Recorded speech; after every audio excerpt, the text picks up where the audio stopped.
The record is called Warp and Weft. Warp and weft are the two components of a weaving, so the vertical and the horizontal threads. And my mom's a weaver, and she taught me that when I was a little kid, and I thought about it before for a record title, but it never really fit.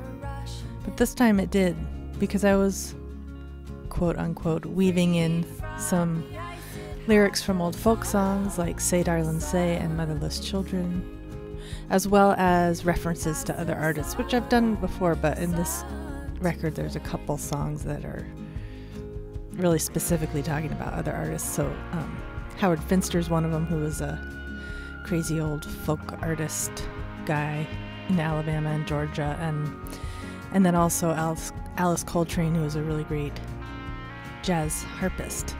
And so the weaving theme worked for me on multiple levels, and even on certain tracks you can hear multiple people being woven in and out. Like there's a song called White Cherry that's more of a jazz type song that I've ever written. I mean, it's actually referencing Alice Coltrane's Journey to Satchitananda. I think that's how you say it. Is that right? Yeah. And it's a beautiful song, this really crazy jazz harp song. But we got two different drummers to play on it. Steve Nister and Brian Blade are drumming on this track. So they're being woven throughout the record. And there's a lot of different players that came and went. And the core band was Carl Blau, who lives in Anacortes, and he's been on almost all my records, playing bass and singing and other things too. There's a cool bit of footage of him dropping keys. I didn't even know that that was a thing you could do, but he collected all these keys at a thrift shop and started dropping them on the ground in there on the cement part of the ground, and it sounded so beautiful with Icaria. I think it's on Icaria, right? Mm-hmm. This one instrumental track. So Carl Blau is one of the main players, and Carl Bramel from My Morning Jacket, he's a great guitar player, and he also plays sax and pedal steel on the record. And then Tucker did a lot of the drumming, and then we also had Steve Nister drumming. He's a Portland guy, and myself playing a lot of electric guitar on this record more than in the past. So it's definitely more of a lush band record than the last adult record I made, July Flame, which was certainly more acoustic and sparse and pared back. We recorded the record at Flora Recording and Playback in its most recent incarnation, which is finally the first time it's been out of a home, and the first time we've recorded one of Laura's records outside of a home. So I think for us, having a 3-year-old and soon to be a second child, it was really nice to have a place where we went to work and we focused on that and weren't being pulled by parental duties so much, though it required mostly working kind of office hours while we had childcare. But I think it really just helped us get in here and focus. I don't really know how to say how the studio factored in. Well, this is a big, nice studio that we built for Tucker to work outside our house. And it's, I don't know how many square feet, 1,200 square feet? 1,600. Yeah, and so it, to me, felt like a really great step up. I mean, I've always only been in basements, never made a record in a real studio, and it was just, we have Michael who was assisting, and just people coming and going from the airport, and just a lot of logistics, and to have a space to go and work and get, concentrated stuff done and not feel so fractured, because the parenting thing can definitely fracture your life. Like, all right, we got to run over here, pick up that person. So it just made it easy to have concentrated time focusing on making music. And my parents were also helpful. They watched our son for about 7 days. And we worked long hours those days so we could really bang out the band tracks. And a lot of the stuff was tracked live, and then we had various guests coming and going to do overdubs. But for me, it was thrilling to have a space outside of the house that's dedicated to making music, that is Tucker's place, that he's totally dialed in. And it's a professional place, but it feels old. And there's a lot of salvaged wood and salvaged siding and just cool artifacts basically from old Portland buildings that his friend built into this space, which was essentially a raw space. Was it 2 years ago? There was nothing in here. Yeah. So for me, it was totally exciting to have a dedicated place to make music, make a record.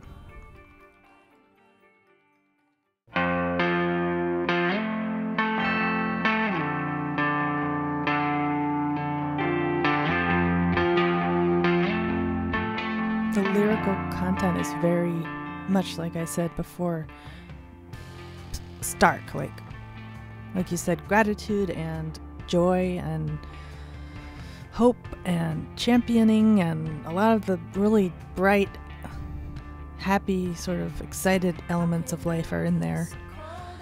And also there's this sort of awareness of the dark side coming in for me that I think comes from being a mother and realizing what it means to lose people on this earth. You get the sense of what it is to bring someone onto this earth, and then along with that comes the fear of losing that person or losing people that you love, and it's amplified. Fear is amplified through becoming a mother, and so I explore that. I look at, there's songs about gun violence, and it's a distressing thing, in our country, and war in general. It's not good for people. It's not good for children. And it's looking at some of these very intense, troublesome things that humans do, as well as these sort of like the sun song. It's like so grateful that we have this beautiful sun that warms up the earth every spring and helps us to live this really magnificent life. And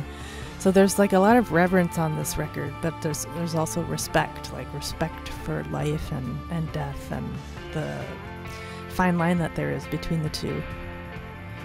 So it's heavy. It's kind of heavy, but I also think it's really bright. And I love how there's songs like White Cherry where I'm looking at fascination with the abundance of life, but it's set in this sort of dark tone.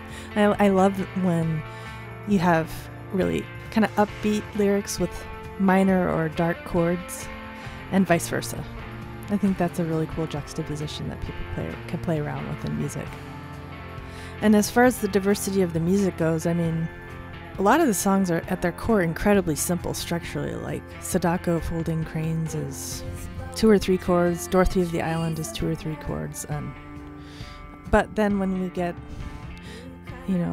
Tucker's take on it and the other players, it just turns into something bigger, and it's just so magical for me to watch it unfold. I have very strong opinions about lyrics and structure, but once it comes to instrumentation, I'm a little bit easygoing, so I kind of watch people do their thing, and it's just been so cool to see it come together, and so I went into this album with that in mind, like, let's make more of a band record. I think it's fun, and I'm ready to go out on tour with a full band again and bring a drummer, and I haven't done that for like 5 years because it's expensive, frankly. I mean, it's really hard to make money on the road when you bring a full band, but at this point I'm able to basically give myself a little bit of tour support and pay people okay to take out a full band on the road for short tours because I want to. I think it sounds good to have a full band. And I think that this record deserves that kind of treatment.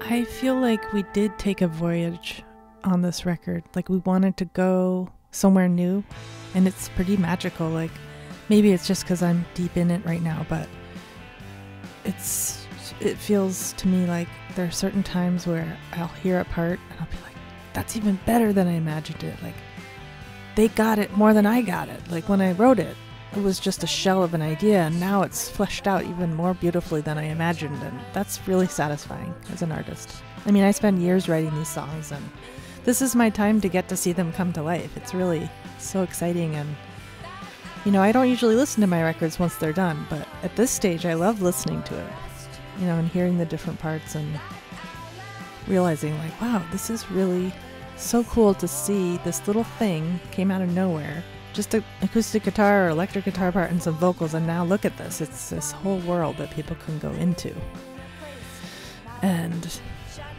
it's really cool. It's fun to make records.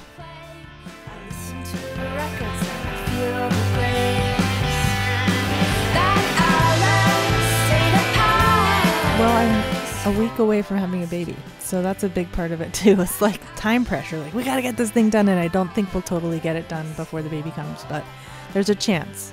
But we want the baby to have a little say in how things get mixed. Bring the baby down from mixing. Talk about a fresh perspective on things. So that put a little pressure on us, like time-wise and